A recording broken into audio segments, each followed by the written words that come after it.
78 of our music memory series. Me We're and Keith, still on the. we got the professional lighting now, guys. You know what I'm saying? Look at Yeah, I this saw that. It was pretty cool, man. I like that. color. If you want red, I actually ordered this one, but I ordered the same one Keith got again because he has more colors on. He has purple on there. All right, See if I want cool. to do like the green Manalishi. You know, you All got right. green. You know what I'm saying? Yeah. Speaking of which, what song was you playing from when I Oh, to joined the be club? wise. You got to Oh, be old to be oh, to wise. be white. Yeah. Oh, great song for them. Great song for them. Yeah. Ah, Doug great. there, I'm here. That's good. What's up, Keith?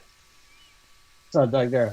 I'm doing all right. Hey, why are you going to be busy later on tonight or after the show there? Because I'm thinking you and I should probably do a little discussion on the bullshit that went on with Scott, Tony, or Bullfrog there. Because I was listening earlier, Don, when you were like screaming at Bullfrog over his bullshit there. Yeah, And I me. know, Well, Keith has some stuff. Yeah, let's do that. Let's do a little drama thing with because Keith has some stuff too with Bullfrog. hmm Um, and me and Keith, we talked about we made a plan, bro. I'm yeah, working with Bullfrog in the future. I mean, we don't have to get to it now, but if I get angry, like you brought up me getting angry. Every time I get angry, I'm gonna yeah, I'm gonna walk away. Keith's gonna take control. He's gonna calm down, whatever. So I told yeah. Keith, I you understand know. there. I can't be getting angry. I mean, especially with the the spectrum and all that stuff, Earl. You know Yeah, what I'm that's saying? true there. Yeah. Get I'm into do- some I music. Let's dive into some music tonight, Yeah, guys. right. We're just still, as you mentioned, we're still doing our Yeah, prog let's rock do that. list. Me after the Yeah, show, me and Brown, we'll do that. We'll do that drama gotcha. Right program. there. All right there. All right. So, which we're on the S's, I believe we are Starting the on. S's. Yes, we are. Now, this is we're continuing our prog rock artists and bands list up here, and of course, as I mentioned, we're starting at the S's here, and we're going to definitely talk about what's. I'll let Ark start because I'm going to start fumbling on my words when I don't need to there. Okay, first band I got a Canadian band, but they did have a couple of minor hits here in the States. That Saga. Saga, yes, that's the first thing came to my mind when you mentioned the Canadian band because I remember the songs. I mean, we all know the album "Worlds Apart," "On the Loose," the big hit single from them. "The Flyer," their follow-up single for the following album, and of course we cannot forget, as I mentioned, the album "Silent Night" and the song "Don't Be Late." I remember way back when way before they got signed to a major label there. I guess it was in 81, 82. When I first saw that video for that track there on the old MTV. Yeah, they were largely successful in Canada, and I don't know why. Besides on the loose, they didn't make it big here. I don't know. Some bands at times don't really make it big here, but they make it big everywhere else. Let me give you an example. The Tragically Hip, Canada's biggest band, which unfortunately decided to call it quits when their singer got cancer there. He had to go for various treatments of cancer there. They were Canada's biggest band, but here in the states they were like ooh ah. Oh, this is a regular band. Sounds pretty good there. Probably only play a couple of clubs here in the states. I remember once some guy from Canada who was at the Shelter nightclub in Detroit. He was like, "Do they have any Tragically Hip?" No, I don't think so. Oh wow, that's like a major crime back in my home with Canada there. Yeah, there's lots of bands that, for some reason, are really huge in Canada, but just don't make it here. And yet there are others that do just fine. Or Rush. in other countries, like for instance, the band we mentioned on the last episode, Nightwish. They're Finland's biggest band. Hanoi Rocks was big over there as well there, but here in America it was they had a minimum audience. You know, whereas to the thousands over across the seas there. Yeah, When you think although about it, Nightwish is starting to make a headway here in the States for the most part. yeah, it took a long while, that's for sure. There, Yeah. you know. But but give them credit. They are due to success here in the states, right? And go right ahead. Next one I got is Soft Machine. I've heard of that name a couple of times in the old magazine I used to read back in Michigan, Cream They magazine. they're they've put out a pretty good, I'd say about 10 to 12 albums. Uh, Mm. they they do a lot of psychedelic rock, but they really get into prog rock too. Ah, I see there. And my list shows Sparks, and I don't consider them a prog band at all. Really? I know there's a documentary on those two guys, so Ron and Russell Mael, I think it is. Yeah, There. that's correct. I know the one that struck me was a keyboard player with that Hitler-like mustache that he used to sport back in the years ago. Then Yeah, and his that expressionless was what- thing that he did as he was yes, playing. absolutely, and in fact, but believe it or not, he was imitated in one of Paul McCartney's videos. Yeah, The song, coming up, the studio version of that, Paul and Linda were portraying all these different characters. They were portraying Frank Zappa, they were portraying Ian Anderson, the Jethro Tull, and of course the keyboard player from Sparks. I think it was Russell or yeah, Ron it's or Russell. whoever it was. Russell, yes. And these two brothers, they have released a lot of albums. They actually had a hit with Jane Whelan of the Go-Go's called Cool Places. Yeah, That was a big hit. And what's kind of funny is that the cover of the album, where it came from, Sparks in Outer Space, had Russell being hit with a pie shot in mid-shot when that picture was taken there. and that would be harder to do than you would think. Yeah, it's absolutely. And I guess they had to do it multiple tries. So at the end, Russell was like, my face is all frosty, all coated and stuff there, and cold either way. Yeah, Yeah. yeah, But then again, that's how you go. The lengths you go to get that one perfect shot. I can imagine what the guys who modeled for the cover of "Wish You Were Here" must have went through. right. Yeah, it's a big, interesting story about that. How there. many times you Not- gonna set me on fire? Well, I understand that album cover. They just had to take the shots, multiple shots, to find out which was perfect there after he was set on fire there. The other guy on the right there. Yeah, And of course, they had fire extinguishers. He had to wear a wig. He had to wear some sort of what it was called. I don't know. What's something that they put on your hands or your stuff when you catch on fire. I'm not too sure what it was, but definitely got to look it up. It is very interesting how they made that photo, how they did that cover album. yeah, yeah. Well, Sparks actually had a few. Like I said, I didn't consider them prog, but they did actually have a pretty decent set of songs. Yeah, interesting there. And the next band is actually one of my all-time favorites, but they're kind of pre-prog. But a lot of people consider them kind of early prog because they did influence prog, and Yep. they were mainly psychedelic. And like I said, they're one of my favorites at the time. Spirit. Oh wow, yes. Randy, California, and the boys there. Yeah, But we know their song "Got a Line on You" was a big hit on the radio there. Yeah. The albums they put it out, and of course we cannot forget the Taurus song there, the instrumental from their first record. Apparently being ripped off by Led Zeppelin. yeah. And it's funny because I read a quote from Usually Randy people say- California. The album that Spirit did was 12 Dreams of Dr. Sardonicus. Which is a pretty interesting cover there. Yeah, Spirit, huh? I've heard of them. Let me see. Yeah, they're known for about that song "I Got a Line on You," yeah, which is Spirit Airlines. not which is their even big hits. which isn't it. Well, of course, my opinion, but it's not even one of the best. It's good, but it's not one Oh, of the I best. got a line on you. Yeah, I got a line on you. And Yep. This is '67. They were founded. This is late '60s. Yes, Yeah, it's a '60s band, Early '70s. yeah, it's absolutely. early Ah. there. '70s. And also, Randy, also- California. Right. who's no longer with us, and I guess Ed Cassidy is no longer with us as Well, well. if There, I guess Ed Cassidy was he with was us. the He'd oldest. be nearly 100 Because Yeah, when he because he was was in the the oldest group, member of the band. when he was with the group, he was almost 50.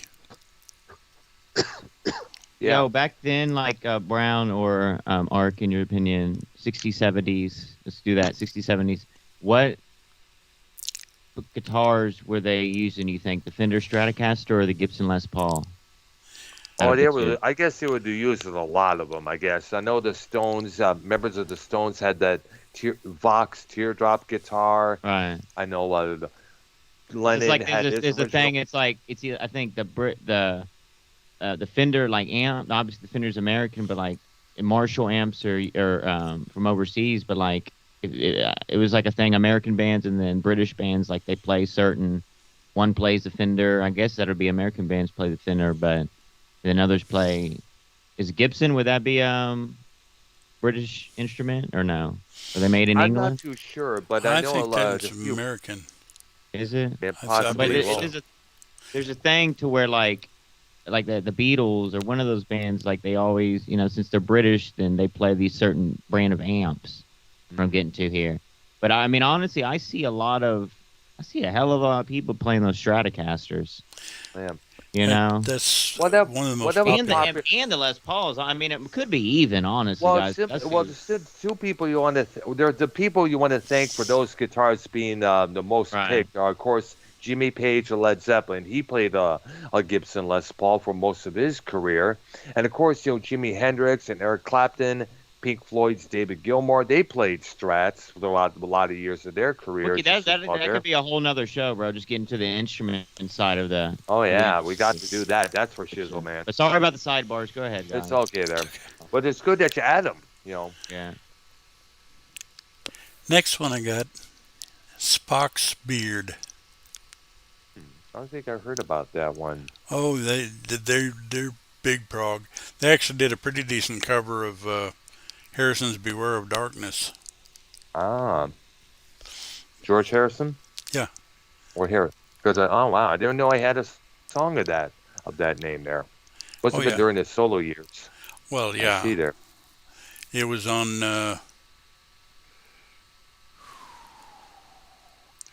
I think it was in All Things Must Pass. And which by the way got remastered and which got reissued there. Yeah, that was already a 3-record set. I don't know what in the world it is now. I know. I think I think the new anniversary edition has a lot more bonus tracks on it. I guess. Sounds like you need a truck to haul that one around. That's true there. Well, then again, with all the box sets that are coming out now these days, you're going to need a lot more trucks. Yeah. Here's a box set there's a box set for Princess 1999. All the Pretenders releases are all on vinyl there. Wow. And God knows when I was in Barnes and Noble a couple weeks back, there was all these special editions of the White Album, Let It Be, Magical Mystery Tours, Sgt. Pepper's. Huh. And these cost about $50 or $60. Believe Yeah, it or the not. Beatles don't have a whole lot of unreleased material because I want to say the anthology series, but That's true. a lot of their unreleased material has been released. That's true there. Yeah. I'm Mostly surprised odds and the ends. I know. I'm surprised that the anthology series hasn't been remastered and reprinted in this day and age. Oh, I'm sure it's coming. I'm sure, yeah, because when the first one hit, that broke big. All the Beatles new editions of the Beatles vinyls start coming out all over the place there, because it was all hyped up for the two songs that were included on the first one there, the two Right. new ones, "Free as a Bird" and "Real Love." Yeah, which actually was interesting because they were Lennon recordings, but they were Saved. yeah, took those. and they were Yoko not. took those. They were basically demos, and Yoko took those two songs, gave it to Harrison, McCartney, and Starr, and he got Jeff Lynne to produce the album, and they decided to produce the songs, and they just reworked it as much Yeah. as they can. And you could tell right away when you listen to "Real Love" how that it was definitely Yeah. demo-ish. Uh, Lennon's uh, part that was. I mean, it's clear as day when you listen to Real Love that you could hear Lennon's original demo within that track there, all cut off and stuff. Yeah. Yeah, I liked Free as a Bird. Yeah, there's a good song there, and the cool videos just as well. Beatles references all over the video there, including newspaper taxis, the Blue Meanie, the car wreck mentioned in Day in the Life. All right, and all yours, Ark. Next, I got a Star Castle. Hmm. I only know of one album by that group, but there might have been more. I think I remember I think it may have been my Early sister or my 70s. mom. Yeah, it was because I remember hearing the name because I remember there was a T-shirt that we had that was I guess back in the 70s there we had, I think my sister had it. It just said Star Castle with this glittery star multicolored castle there. Yep. Really? Yeah, Yeah. that's the cover of the album, actually. Oh wow. Yo, a Yeah. lot of, I mean, quick sidebar, but a lot of T-shirts, a lot of those band T-shirts. I mean, they're going $250, $300 easy on eBay. A lot of the I know. old, Oh, the yeah. 80s stuff. If you can keep a fucking shirt for that long, those many years intact. Yeah. A lot of cutoffs. You can get Van Halen cutoffs, but they're still like $150, $200 from 80s and stuff. Judas Yeah, a lot Priest of cutoffs. Oh A yeah. lot of that. A lot of my And a lot. concert, Go ahead. a lot of my concert T-shirts I've pretty much kept wrapped up, or whatever you want to call it, folded Yeah. up Right. in a drawer somewhere because I didn't want to ruin them. So I've got probably, generally concerts I've been to, I probably have 50 T-shirts. Wow. Wow. That's it. Dude, I had so many. I had when I was in Roseville, Michigan. Now the amount of concert T-shirts I had was humongous. From David Gilmour to Judas Priest to let's see, Really? when I saw him in '86. But look, I got one. I got a Van Halen from 1984. Oh, I got- nice. I had one as well. Yeah, I had a few concerts I went It's to from that the year didn't get the 1984, shirts that I literally. wished I had of. Yeah. For Would- instance, I would've- when I went Wow. and saw Black Sabbath, I Yeah, didn't dude, get the look, shirt. I Let me got check it a out. I got a Hummer. Look on the screen. I got a Hummer shirt from the 80s. This is real. Oh, nice. Hummer. Oh yeah, Hummer guitars. Yeah, that's good. Yeah, that's I like that. And then Are this they, is that the, company? Is that I think is that company still around there? yeah, they are. They are. Nice, cool. We don't, we got to mention them. Oh wow, that's nice there. Because the one I had when I saw them and back that same year was about yeah I seen them. Yep. Because when I saw them, I got what they call a jersey shirt. When I guess what it was a whole bunch of. I guess it had that one guy with the top hat, the Almost shades 40 on. years old, bro. Wow. And that would be their last tour with Roth up until The issue 2007 was there. they had a cosmetic problem. Like they got glue on it. Ah, I see there, yeah. Damn. I only paid like maybe 15. But it was a bid on eBay, and I won. It was like $12 or something.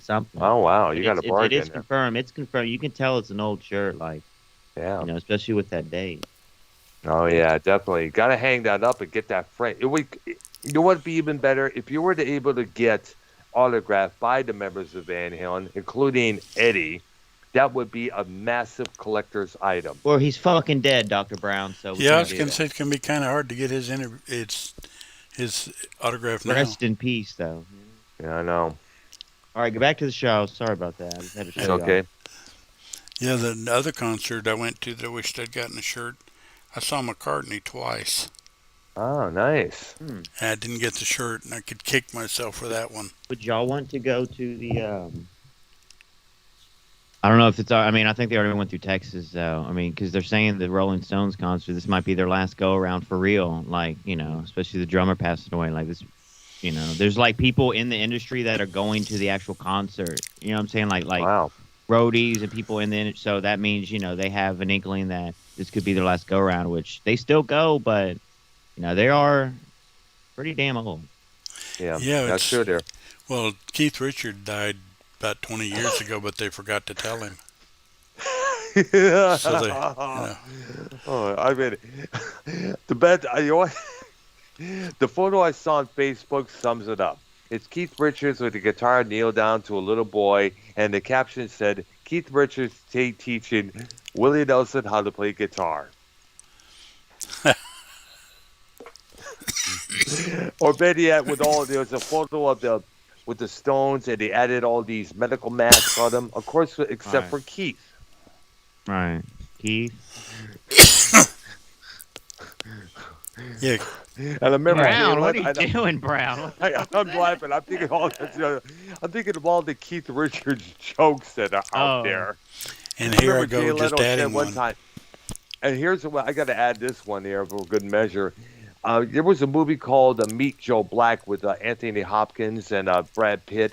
Brad Pitt was playing Death, coming to claim the life of Anthony Hopkins' character, and Jay Leno made this little joke saying, well, oh, that's Death. Wow, if Death looks so if Death looks so good, then we owe Keith Richards an apology there.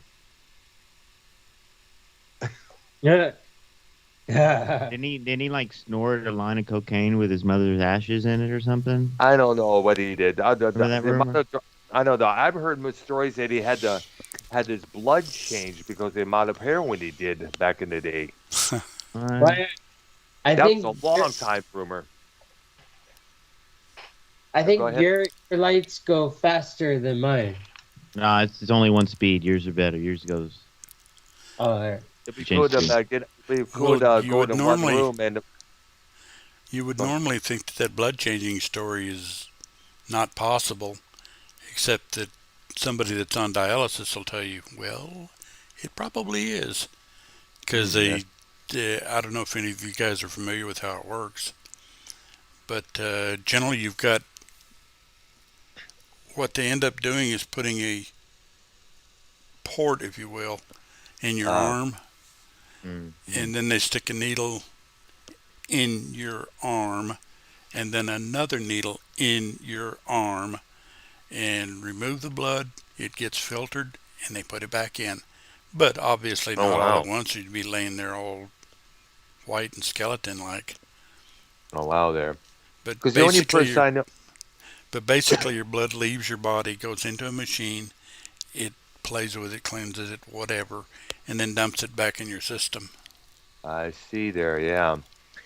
The only person I know who, other than you, Arknolia, that I've ever heard that had that done to them was Denise Matthews, better known as Vanity. Remember from Vanity 6?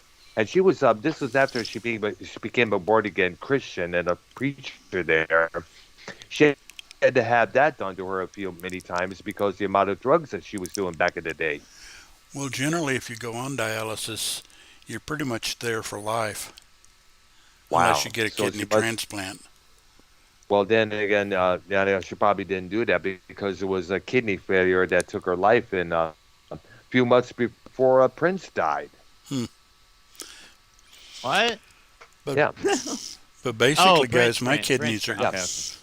Yeah, not Prince Idol, not the Prince that we used to know there. Go The ahead. artist Prince. My bad, I should have mentioned that.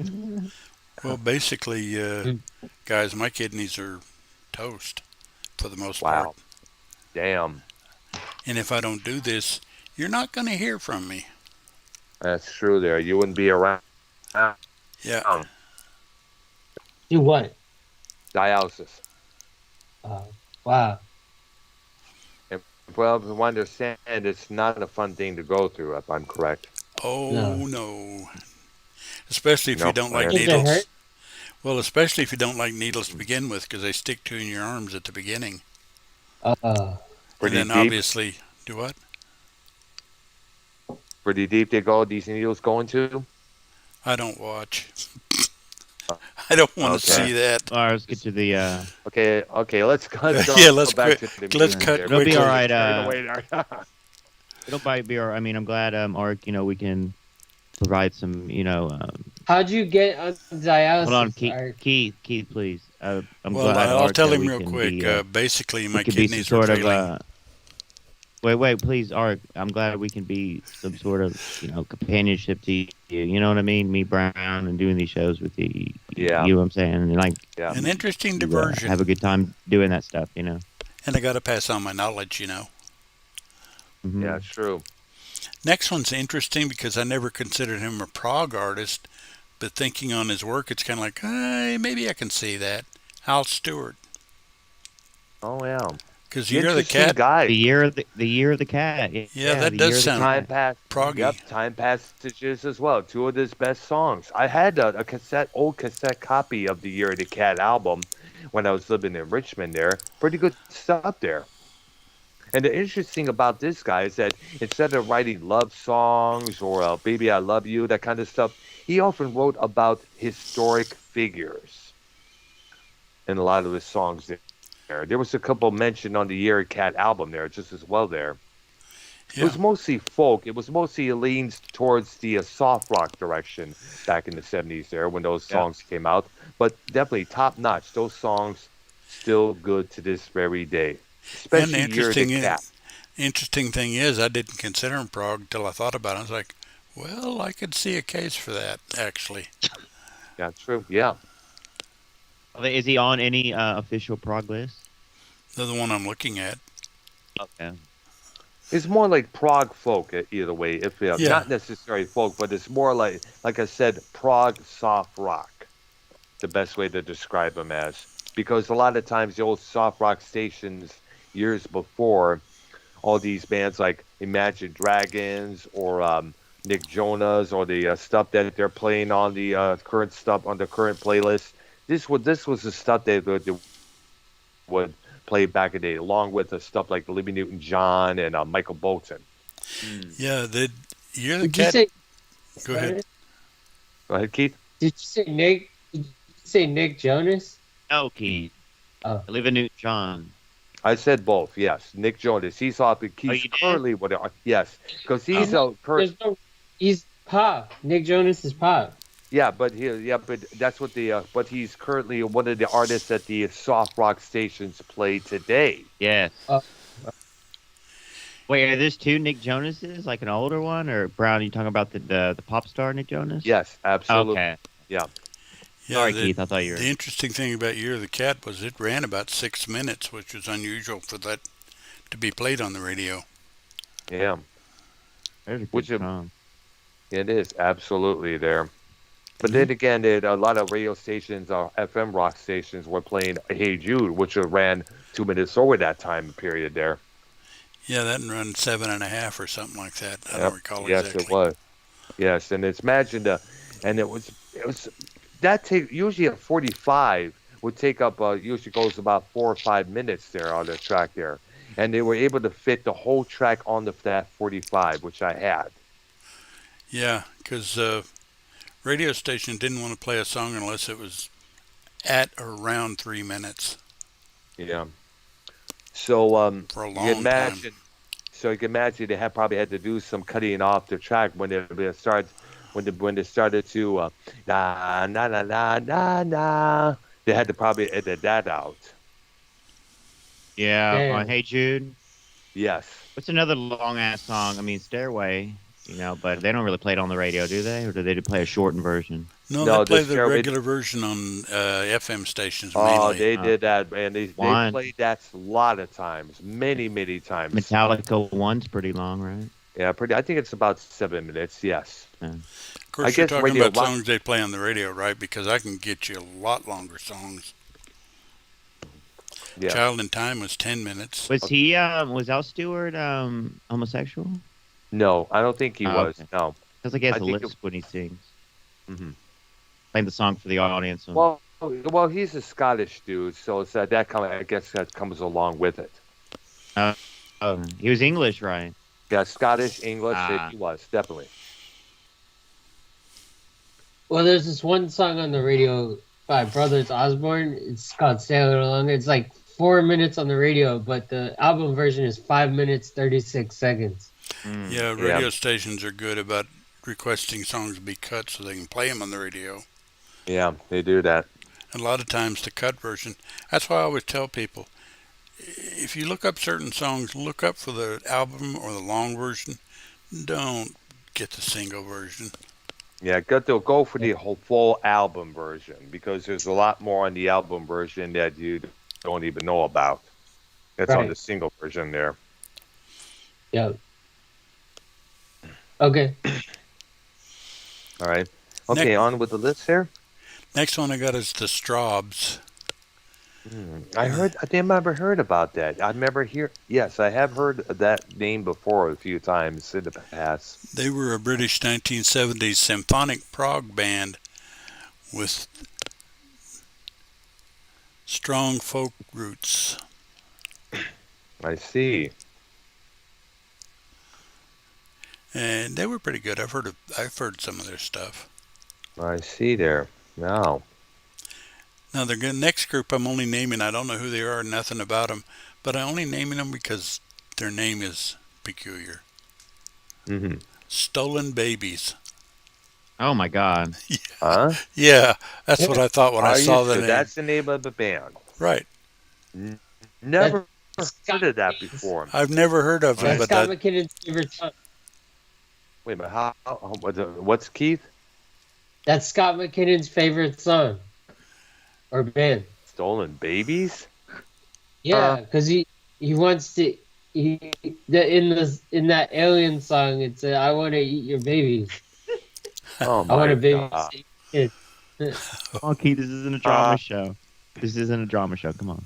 No. All right. Go ahead, Art. No, but that was a good one, though. We'll save it for I'm looking that up right now. It's an experimental rock band out of USA. Really? Huh. Yes, they are. I would have figured they were from England or somewhere like that. Oh, I see it. I got the Wikipedia up on here, and it's consisting of a vocalist and accordionist Dominique Lenore Persai, bassist and guitarist Rani Sharon with an E at the end there, and drummer Gil Sharon. I go with the same last name as the other guy there. Yeah. And they're from California. They're like dance rock, experimental, progressive, or experimental rock or metal. They started in 2001. I know, it's pretty much there. Yeah. That's a trip name. It got my notice. Yeah, it is. Okay, next band is interesting, and perhaps we should have devoted a show to them. Styx.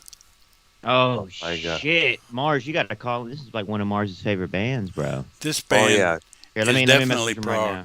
Yes, get him on the call. We don't know. It's been a while, man. We got to get him on the show for the rest of the program there. Definitely. I guess there's something He's supposed to be going live. He's supposed to be going live in 2 hours, so maybe we can fit in the drama show for an hour. All right, nice. After, before he goes. Yeah, there was 2 or 3 different versions of Styx. The first albums were on a label called Wooden Nickel. Yes, I remember. That's when the song Lady was issued. It was her second record, Styx 2. Oh, my God. Some neighbors that we had back in Roseville had that original album there. It's a good album. Yeah. And actually, they did 3 albums on Wooden Nickel because I forgot about Serpent is Rising. Oh, wow. And then they later signed to A&M Records, and one of the original guitar players was replaced with Tommy Shaw. Right. Yes. Dennis DeYoung and James Young have been with the group since the beginning. Yep. Of course, Dennis is no longer there. Yeah, so let me get my piece in here real quick about that issue. Yeah. Obviously the touring Styx band now is led by Tommy Shaw and who else? James J.Y. Young. Dennis DeYoung, he does tour. I mean, he looks like an old man. He's pretty old, but he tours solo. Right. And if you look that up on YouTube, I mean, there's like 2018 stuff, 2017 stuff, kind of recent stuff. He still has that voice. He really does. Yeah. Unfortunately, the problem was, what's the issue with that? What's the issue with, like, why did they break up? Let's break that down. Like, what's the issue with, most of the songs was DeYoung's voice, right? Yeah, it was. But DeYoung was wanting to go one way. Shaw and Young were wanting to go another way with the band, and they couldn't get it together. Yes, but the thing is, Dennis DeYoung is he's kind of like one of those theatric. He wants to keep doing those theatric albums like Paradise Theater, concept albums like Kilroy was here. Almost every album had to be had to have some sort of a theme, the theatrical kind of stuff there. He was like living the prog rock, momentum there. You know, Yeah, Sean and Young wanted I just guess to rock. yeah, absolutely there. So there was a lot of conflict going on up there. And I guess what it was when he got back together, it was about prepared to do a tour.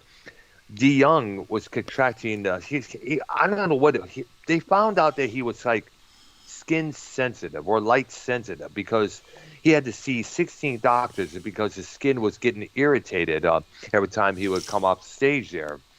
So when it was come time to planning the tour, Dennis Young was like, I bet everyone wants to know what I have to say there. And Tommy Shaw said in an interview when DeYoung said that, his heart sank. So that's when the conflict really started. Basically, DeYoung wanted it his way or the highway, and the rest of the Sticks said, "What they decided to go the highway." Now, the guy they got in this place is a very interesting individual. He's from Canada, Lawrence Gowan. You may remember the song "A Criminal Mind" from 1985. That was just one of his big hits. It was minor here in the U.S. That they still, by the record, Styx still performs "A Criminal Mind" occasionally. I guess, so I understand there's a video, live version of the video that song being performed there. But Gowan, he's released a lot of albums in his native Canada, and now he's currently the new singer and a keyboardist for Styx. Mm-hmm. And they're one of their bass players who rejoined the band. They got two bass players, the current one and the original, Chuck Palazzuto. He's HIV positive. What? Didn't Yeah, one of he's Wait, what yeah, is Dave Rose saying about? Hold on, Dave Rose. He's saying he ruined Sticks. Gowan? Who's Gowan? Lawrence Gowan. Yes, Who is that now? he's the guy who did that song. I remember that I told you about, "A Criminal Mind" from an Oh album called yeah. "A Criminal" from 1985. Great song there, by the way. And Brown. I mean, you agree, Brown, that he ruined Sticks? That's what Dave Rose saying? I Very don't know. controversial. he Well, took him in a different direction. yeah. Mm. This is what That's Mars said, not Dave. Oh. okay. Dave just But said they, Mars said this. yeah. Oh. Okay. All right, there. Let me look up the They bass weren't the player same from band Styx. once DeYoung left. Yeah, that's One of true. those Pinozzo brothers died.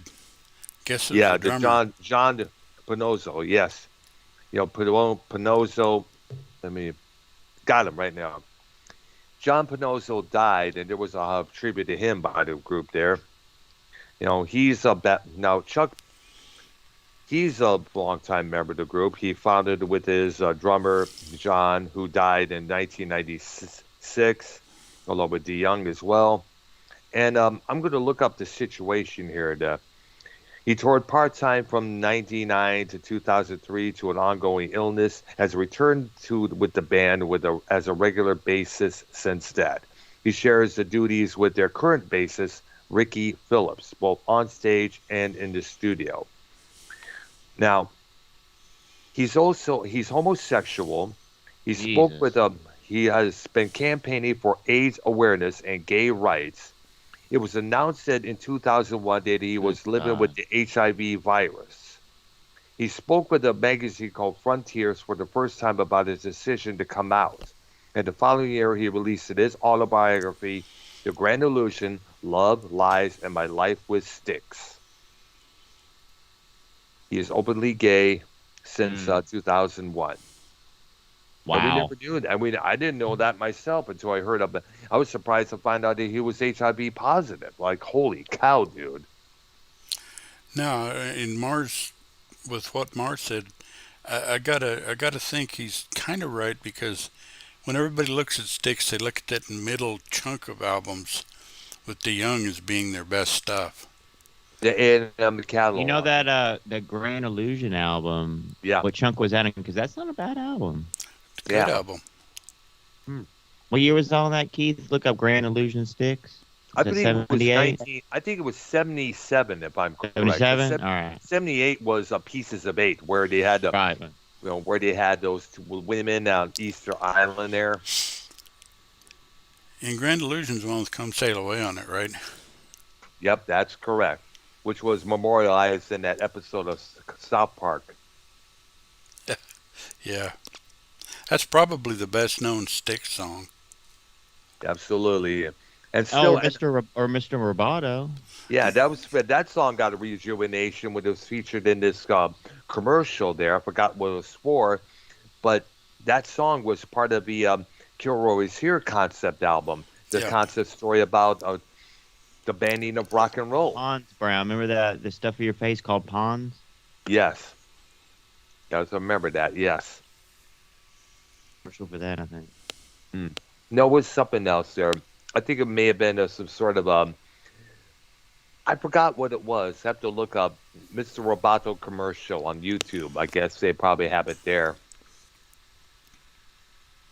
Yeah, I can't think of what. Let me look it up right now. Yeah, look it up. Okay, look it up right now there. Come on. But during that golden era, I guess you'd call it, they had a lot of hit singles come out during that time, and yet they still remain true to being proggish. It's a Volkswagen. Oh, okay.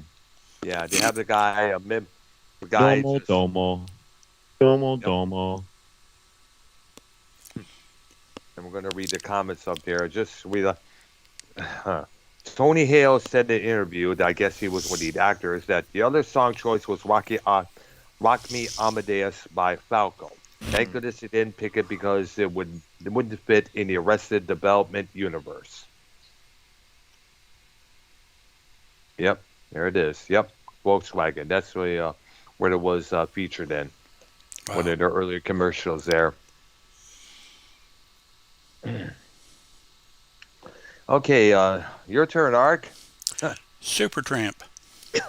Oh, yeah. Another this group was we an could spend some time on. And they were mostly a keyboard group there when you look at it there. Yeah, for the most part. Yeah. Can't remember the Roger Hodgson was their main guy, but they actually had two of them that were big. Yeah, he was the one who did sang on the most of the songs like Dreamer, the Logical song, Take the Long Way Home. And he had albums like Crime of the Century, Famous Last Words. Next door neighbor Robert, who lived next door to us when we lived in Roseville, he got tickets to see them and to meet them backstage there. He had an interesting time backstage with the band there. As far as the show, he said it was kind of like a so-and-so there and blah, blah, blah there. But then again, Super Tramp wasn't one of those, high-energy rock stars like David Lee Roth or Ozzy Osbourne was back in the day. They're mostly, remember, they sat behind their keyboards, and doing their songs. That's about it there. Yeah. I'm wondering if we have enough time to do the teas. I don't know. Let me look up something here. Let's save it for next time. Yeah, that's a good idea. That's true. Yeah, it's a fairly large number of them. I kind of ran through the list here, and I skip a few here and there, but even doing that, there's enough of them here that it'll take a while. All right, there. I want to look up something here I saw in your chat. I want to find out if it's true or not. Who's chat? Oh, no, your YR's chat. Somebody, all right. Somebody said in your chat, J.R. Ford III said, rest in peace, Rob Halford died tonight in London of a stroke. No, and I'm looking on the wiki. Yeah, and he's still alive. Well, that's Wikipedia. They don't do current. Hold on. Oh, they do. Yeah, they do. They actually were waiting for there was pending for. No, I don't see. Yeah, I don't see anything on that. Yep. So, Mr. Ford, you are full of shit. Well, now it could have happened and just been released, and it hadn't really, got out. Yep. Because we're not. Because usually when I look at the internet, when Lemmy died, I looked first found on Facebook. He That's says, what "Oh, he looked it up. says just kidding." He said just kidding right after that. Oh, Don't do that, dude. Dude, Come on. I mean, I do that sometimes myself. All right, there. Jesus Christ. Right. shame on you, J.R. Ford. Oh, great. You dork. You dork wad. Sorry, Well, it's actually kind of funny, but you know. Dr. Brown, we're going to do this Dirty Rotten podcast pre-hype show, drama show. We'll dive into that stuff like that. Let's do like about an hour because they're going to go on in an hour. So I don't want to go live absolutely over. with that. All All right, so tell you what, we'll end the show tonight, and we'll resume the list on this coming Monday, as always. There, same times, same bat time, same bat station there. Right. And then, of course, we'll go live with you, YR, on my channel there, so we could get this out of the way there. All right, there. We'll end it for the time being there. It's about 7 p.m. Central Time, 8 p.m. Eastern. For YR, Keith or Barber, and Arknolia Stroke of Bean, and myself, you guys enjoy the rest of your Thursday evening. You have a good one. We'll Thank see you, you brothers. next Monday. Okay. Thank you. Thank as you, well. Arknolia. Thank you, Arknolia, brother.